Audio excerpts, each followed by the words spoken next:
Hey, it's Chris, Liege Games. Let's do this. So, if you missed it, the announcement just yesterday from Gamefound, their quarterly or soon to be quarterly newsletter, hyping some of the projects that are upcoming on their website. Now, I think this is a very interesting concept. Again, this plays well from a we're doing something different. We are hyper focused from a crowdfunding side of things, so I like to see it. Now, as always, let's break it down. If you like it, click, comment, subscribe, whatever. Let's do this. Let's just go straight into it. What games were announced? How should you feel about them? Where does it put it in the scheme of things? Because there were a couple dates and a couple just sort of nebulous things, but also a couple big names that are moving over. And again, that's always been sort of the question is the allure is there. The decreased cut of the, chunk of change is there, but the exposure hasn't been there yet. So what's going to happen with that? I mean, because we're still, let's be very fair here, in the infancy of Gamefound compared to Kickstarter. So all of those things all wrapped up in one. Let's do this. Let's go through the games right now. I almost didn't have the screen capture there. That would have been horrible if that I have to redo the whole thing. Not that that's happened in the past. Ignite, I don't need the commentary right now. We're trying to focus. So, Gamefound. Now, they're calling this the Spring Edition. Very interesting. 6 games were announced. Now, I'm going to do this in a slightly different order than you may have expected because there were 3 big names that I need to talk about that are sort of setting the bar, if you will. And the first one is going to surprise you. I'm not going to go with the hyped one. I'm actually going to go a little counterintuitive, and that's from Cardboard Alchemy. Now, they did Flamecraft. We have the pedigree there with Luke Laurie. And why are we talking about this? Because this is already, just with the more formal announcement, being compared to Dwellings of Eldervale in space, right?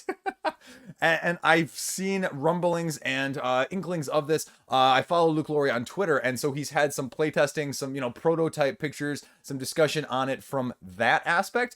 But now we're seeing a little bit more of the actual rubber meets the road as we go into a long abandoned sector with remnants of a precursor civilization. Ancient technology, forgotten secrets are waiting to be rediscovered. Sort of like a 4X worker placement, almost Expanse-esque lore. And again, just with like literally the announcement today, you have almost 1,900 people following this. Now, this is one of the few of these that does not have a date. And I think you're probably talking Q3, Q4 of 2022, to be completely frank. But that's very interesting if it really is that far off, and whether or not Gamefound is using this again to leverage a little bit more publicity in a good way to get more eyes over. Because again, like I said, that's probably been the biggest aspect that's been lacking. And so to have Cardboard Alchemy, who raised millions of dollars on Flamecraft, to port over as well, that's a big coup. So what are you getting here? Again, slightly shorter maybe than Dwellings right there. If the play length actually holds true to 2 players, 1 to 5, okay, great. Resource management, sci-fi, worker placement. So again, this is it though. This is all that's out there. There's nothing else on the page. Board Game Geek has a link now, so you can go to that. So expect to see this rising in the hotness by the end of the week as people are clicking over to the Gamefound page, as people are clicking over to the Board Game Geek page, and, not getting a whole lot of answers.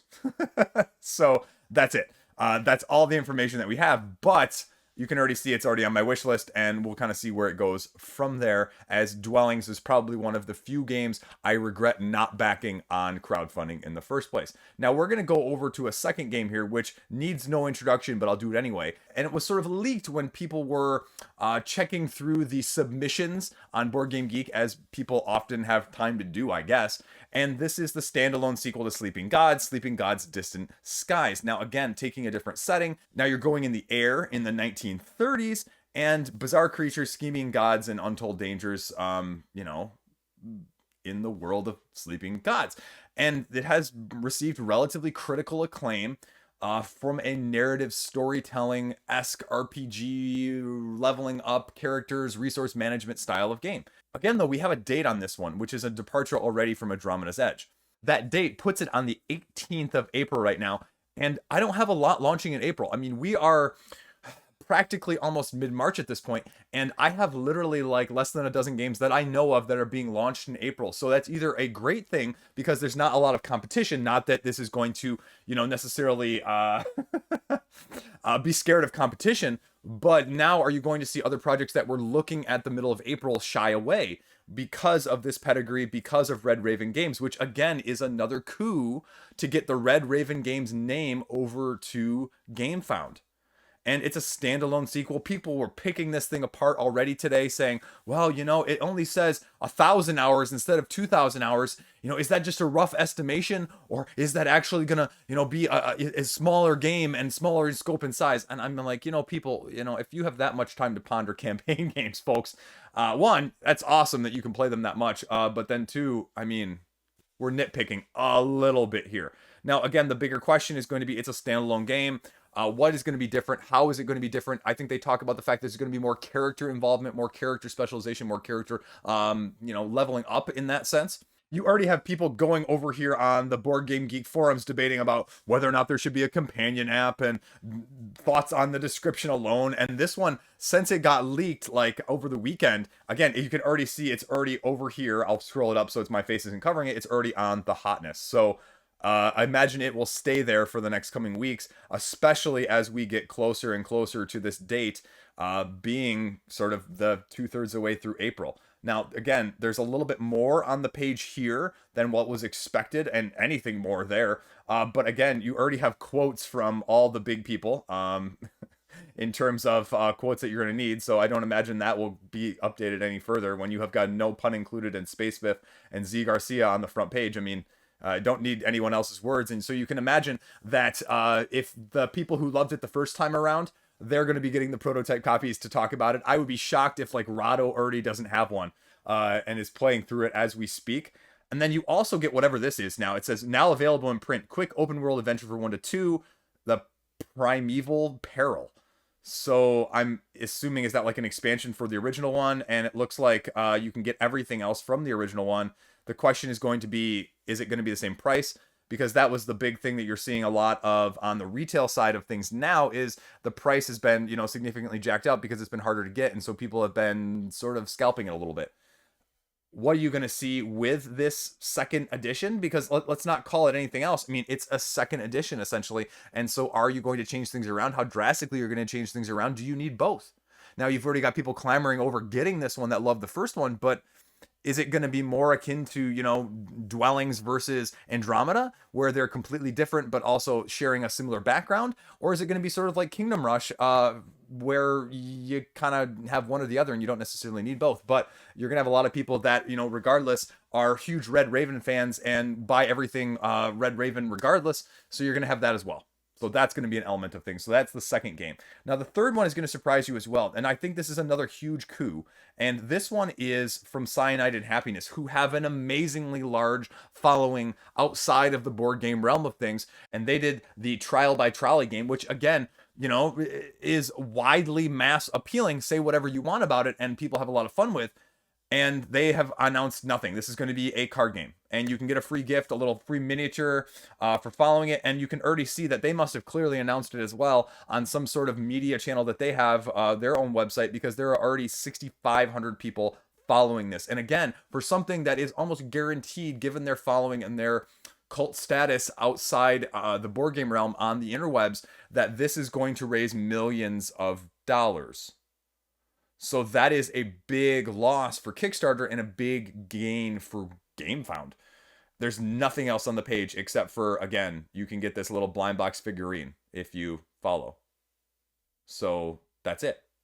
That's it. That's all you need to know. But again, that's a big win for Gamefound, especially when you have, a following with, and go to their YouTube, they have 11 million followers. So again, huge for them. But that's number 3. Number 4 is one that it'll be launching like literally in less than a week. Next week it'll be on my upcoming games. I reached out to Game Brewer, haven't heard anything. This is though a game that is going to be very intriguing from a worker placement aspect, and from a slightly heavier midweight Euro, I'm assuming worker placement style game. Again, there's not a ton of information. You can get a free gift, whatever that may be, and it's just an absolutely fantastic looking game. And again, not much information on the page itself. 1 to 4 players, 90 minutes, magical world of otherworld creatures, mysterious artifacts and legendary locations, hand management, asymmetric player powers, upgrading your druids to elder druids and getting extra special powers from an asymmetry standpoint. Now, again, if you go over to the Board Game Geek page, there's next to no information. Meeple Mountain has a how to play preview video there, but that's it. So I would expect that they have some maybe sort of embargo going on from a Green Brewer side of things. Their last game was Stroganoff from a Kickstarter. So again, this is another port over from Kickstarter to Gamefound. How is it going to play? What is it going to look like? You can check out that one video, or you can wait like literally less than 6 days at this point and find out yourself first person. So that is number 4. Now, again, number 5, we've sort of just recently heard about, and this is another Portal Games as 51st State winds down. You've already seen plenty from Portal Games on the Gamefound side. You've got Robinson Crusoe, 11 the Football Manager, 51st State, and now you've got this new one, Thorgal, which is another tale of a storybook adventure game, which we're seeing all the rage now. Again, no date, almost 3,000 people following. Portal Games is, doing more of a premium product on Gamefound. That's the one consistency that we've seen, is they have basically deluxeified more of their games this way than they have when they have previously done anything in this regard. It's a little bit different. They're not connected, but it's 10 standalone scenarios, sort of more akin to Robinson Crusoe in that sense. Not campaign, not legacy, however you want to play them. Book of Maps sound like any other game you may have heard of. Cough, Robinson Crusoe. Travel in one group, split up.